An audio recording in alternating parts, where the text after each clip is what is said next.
Hello everyone, welcome to this new video in the series of videos in which we are exploring the new library called skTime library for doing time series analysis.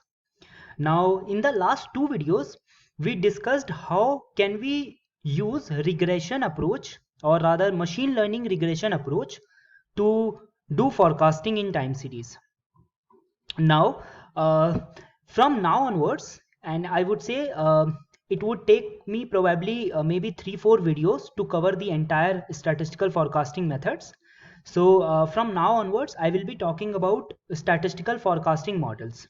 Okay, so in this video particularly I'm going to be talking about exponential smoothing videos, or rather exponential smoothing models. Okay, now so let's get started, but without actually moving any further, I would like to first of all request all of you guys that please consider subscribing to the channel if you haven't already.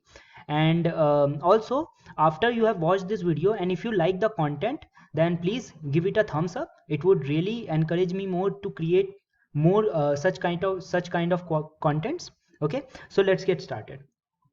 So what do we mean by statistical forecasting models? So statistical forecasting models, as the name suggests, are statistical models for doing forecasting in time series. Now there are various different types of statistical forecasting models. Like we have got exponential smoothing methods, and we have got auto-regressive and moving averages methods. And then when we combine both auto-regressive and moving averages, we get ARMA processes, and when we incorporate the integrated time series aspect of time series data, then we say those type of forecasting methodologies as ARIMA processes. Okay, ARIMA forecasting methods. Okay, now in this video I'm going to be talking about exponential smoothing methods. So what do we mean by exponential smoothing method? Without going any further in the types of exponential smoothing, I would like to first of all talk about what is exponential smoothing. To forecast or to predict any single time series value, what exponential forecasting method does is it takes into consideration past values, past time series values, but what it does is it multiplies each past value by some constant, and that constant will decrease as we go further in the past. So what do I mean by this? The meaning is quite simple. To forecast any single value, first of all, it should be clear that we take help of past few realizations of time series, and then we multiply those realization by some constant. Unlike moving averages, what moving averages does is it assumes that each value in the past will have same contribution, so it just considers some fixed set of values, and it just takes average of those fixed set of values. When we say 5-year moving averages, what we are essentially doing is we are taking past 5 values and we are averaging those 5 values, and we are predicting the current or current forecast. Okay, but with exponential smoothing, what we are doing is we are also changing the weights, and we are taking this fact into consideration that as we move further in the past, as we move backward in the past, the former observations will be less important, and that is why their weights will progressively keep decreasing as we move further in the past. Okay, so this is the whole idea of exponential smoothing methods. Now based on the type of time series that we are dealing with, we have got several different types of exponential smoothing methods. We have got simple exponential smoothing, double, and triple. We will be talking about what each of these means. So let me move on. Now I have discussed what do we mean by exponential smoothing, and now on your slide we can see that there are 3 different types of exponential smoothing, and the basic idea is same. The only thing that is different in all of these 3 exponential smoothing method is that they deal with different type of time series data. Now what are the different types of time series data that we can have? If you remember, if you have been following my series of videos on time series, then in the first or maybe second or third video I talked about seasonality and trend. Now Based on the concept of seasonality and trend, I can categorize my time series data into various types. I can have a time series data with no seasonality and no trend. I can have a time series data which will have some trend but no seasonality. I can have another time series data which will incorporate both trend and seasonality. So these different types of time series data can be tackled by different type of exponential smoothing methods. So if I talk about exponential smoothing method, then simple exponential smoothing method, is good when we have a data which does not show any trend component or any fixed trend component or any fixed seasonality component. Okay, whereas double exponential smoothing methods are used where the data, time series data, is showing some sort of trend as we move further in the time. Whereas triple exponential smoothing method incorporates both trend as well as seasonality. Okay, so I will not go too much into the mathematical, and in fact I will not discuss even one mathematical formula for these exponential smoothing methods. But if you guys are interested, then please let me know, because I want to keep these videos very simple and very user friendly for everyone, so that everyone can understand what is being discussed here. And if you want to have a discussion on mathematical formulas, then I can do that. You just let me know in the comments down below. Okay, so now once we discuss that, we need to have an understanding of this important aspects, that which exponential smoothing methods is used for which type of exponential, which type of time series data. Okay, now I would like to show you an example of each of these three different types of time series data that I have just discussed. Okay, so let me go here. Now this, focus on this particular diagram that you can see on your right. Now this diagram, as you can see, and focus on this particular line. Okay, so this line that you can see here. Now if you can carefully take a look at this particular time series, then you will realize that this particular time series does not have any fixed trend. You can say that all the way till 10th time period it increased, but then it started decreasing, and then it started having a upward trend, and then all the way till 30 time period, and then it started decreasing. So you can clearly see there is no fixed trend component here, and similarly there is no fixed seasonality component too.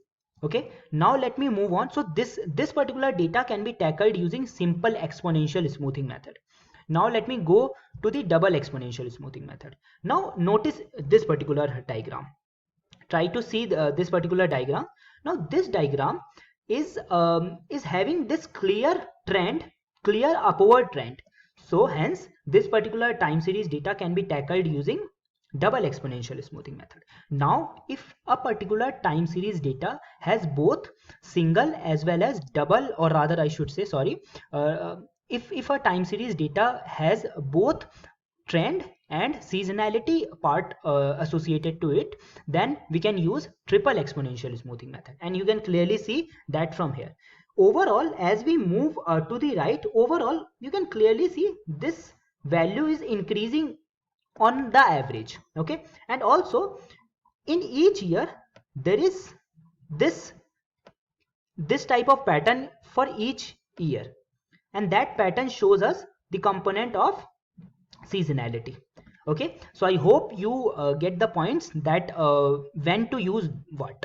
Okay, when to use which exponential smoothing methods. Okay, now let me talk about how to do exponential smoothings in SK time. So you can see simple exponential, no trend, no seasonality. Double exponential, trend is present. Yeah, okay, so I forgot to discuss this trend types. Now once this trend is present, what are the different types of trend that I can have? Trend can be of two types. Trend can be of additive type and multiplicative type. Now additive type means when we move to the right of our diagram, then the values of time series are increasing in an additive fashion, means they are not getting multiplied to its previous value. Okay, so when I draw something like this, so notice here, when I draw something like this, clearly it is having a positive additive trend.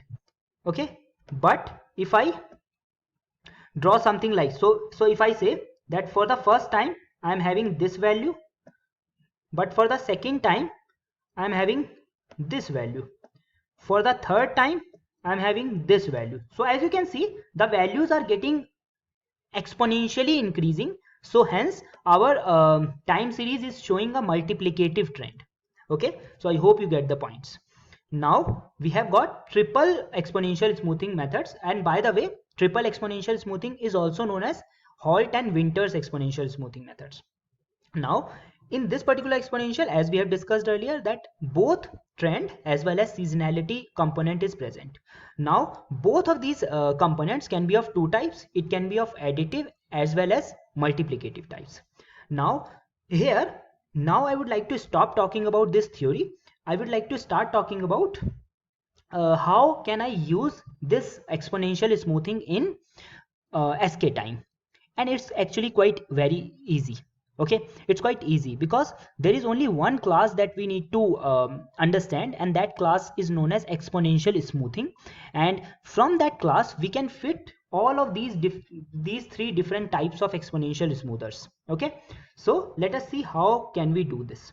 So first of all, I am going to open a new Python 3 notebook, and I'm going to change the name of this particular Python 3 notebook as video 8, or rather I should say yes, statistical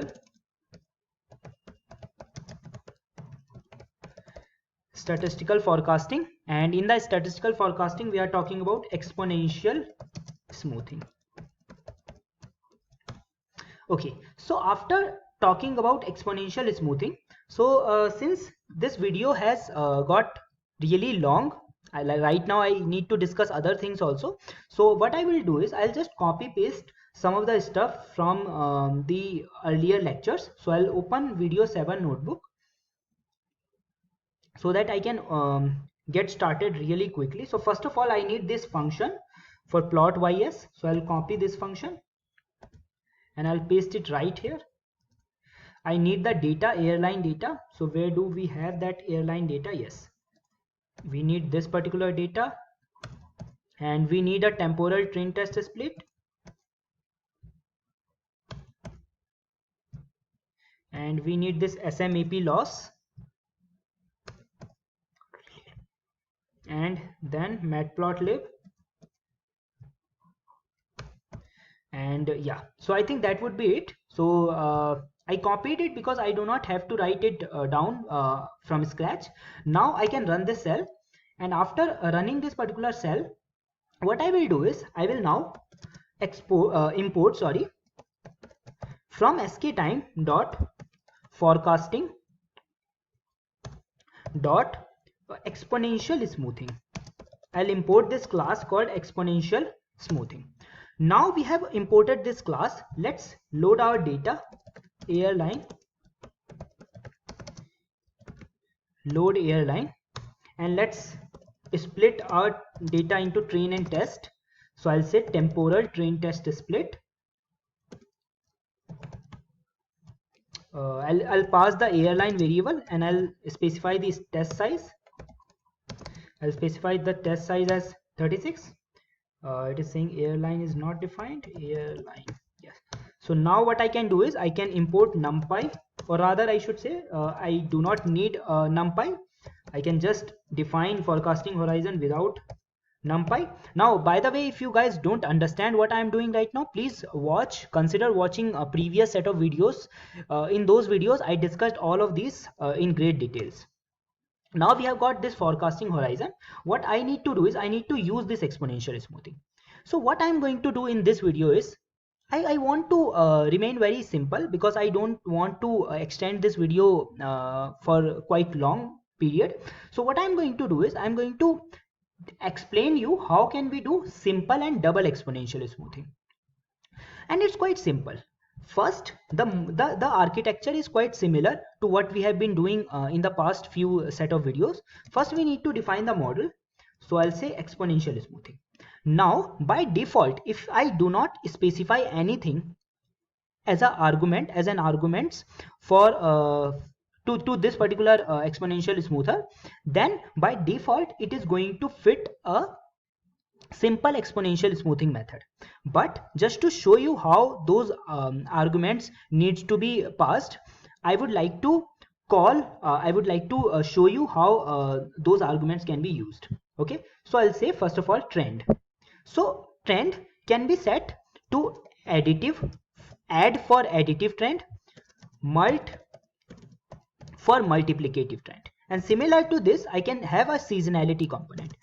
But I want to first of all fit a simple exponential smoothing, and let me change the name of this model as simple model.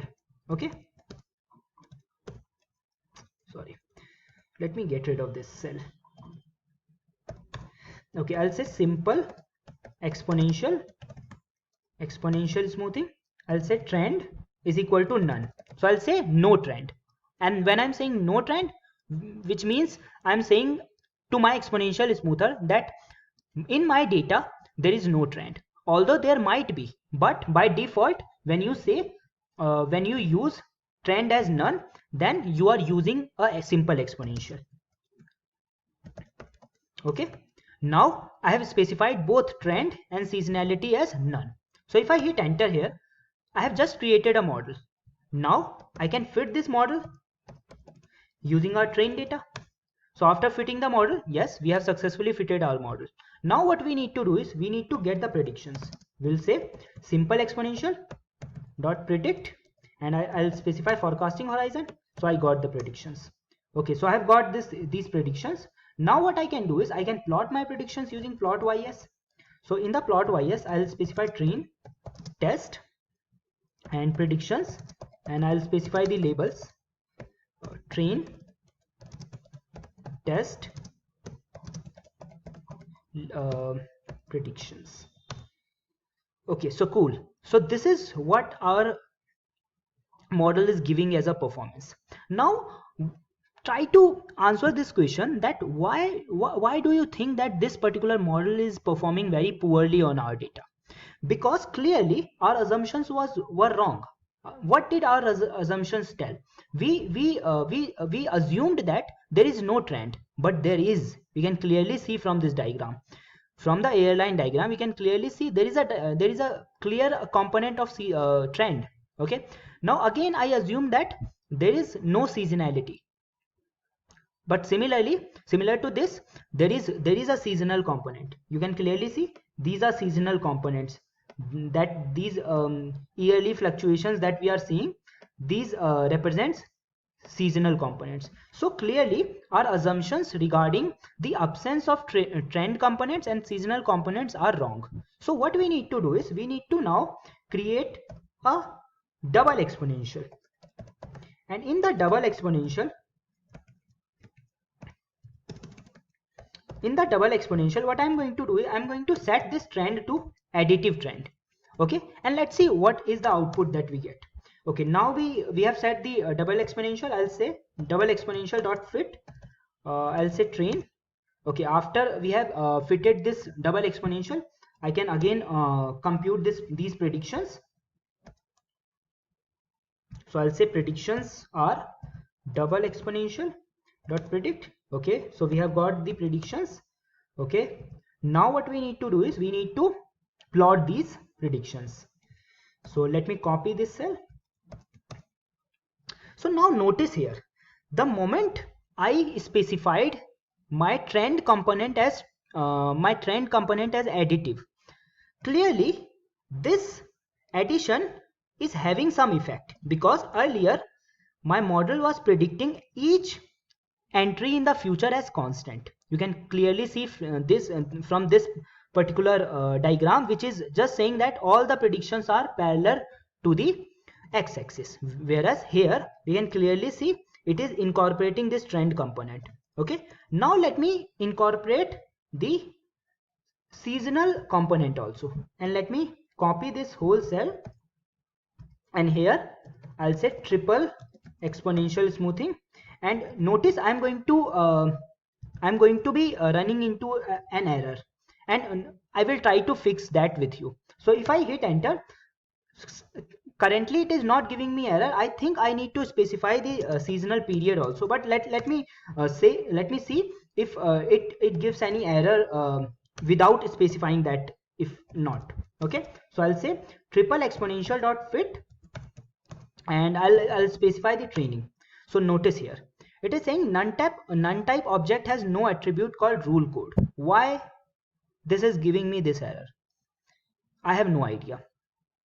So I think probably it is giving me this error because I need to specify SP. Yeah, so I'll say specify seasonality period as 12 months. So if I hit enter, yeah, so this time it is not giving me the error, but again it is giving me some warning. So let's see if this warning has any impact on our predictions or not. So now I will predict this forecast these future values using forecasting horizon. So I'll say triple exponential dot predict dot using our forecasting horizon. Okay, so we have predicted the values, and let's see what is the kind of output that we get. Okay, clearly the model performs a lot better, and in fact it performs almost identical to the actual data. So with this particular last discussion, I'm going to stop this video right here. But in the next video also, I'm going to be talking about the same topic, and that topic is exponential smoothing. But I'm going to be talking about some other parameters of this particular function, this exponential smoothing function. I'm going to be calling this using multiplicative trends and multiplicative seasonality and some different seasonality periods, and there are some other parameters also that I need to discuss. So that I'm going to do in the next video. So till then, I would request you again that if you guys loved this video, please consider giving it a thumbs up, and also consider subscribing to the channel if you haven't already. Okay, and share to all those who might find this particular video useful. Okay, so with this I'll stop the video right here. So thank you so much for watching the video. Have a nice day.